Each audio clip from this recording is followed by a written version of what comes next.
Framed guilt. How shot composition tells the story of atonement.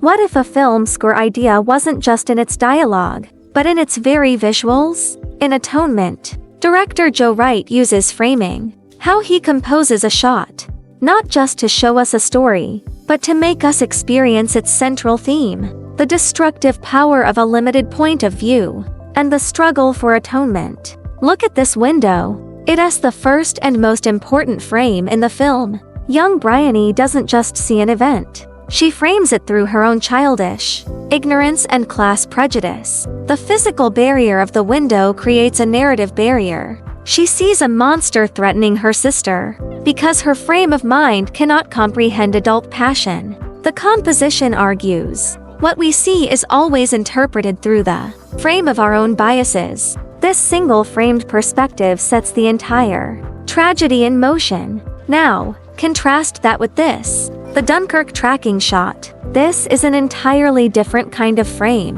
one that is vast, unbroken and inescapable. There are no cuts, no easy escapes from this nightmare. If Bryony's window frame was about a limited, subjective view, this immense frame is about inescapable consequence. Robbie is trapped here, not just by war, but by the lie that sent him here. The camera movement doesn't just show a location, it embodies a prison, the physical manifestation of Bryony's false accusation. The entire film builds to this moment of confession. The framing is now stark, simple and intimate. There is nowhere for the elderly Bryony to hide. She finally steps outside the false frame she created as a child and attempts to reframe the narrative with the truth. But true atonement is impossible. The lives she destroyed cannot be restored. So, what does she do? In her final act of storytelling, she uses the power of the frame one last time, not to distort, but to grant a fictional mercy.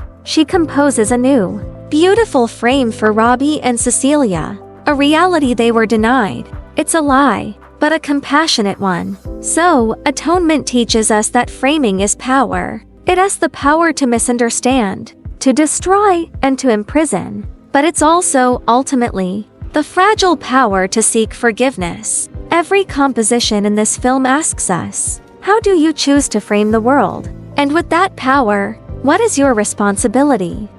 Throughout the film, the click of keys is a constant reminder of who is controlling the narrative.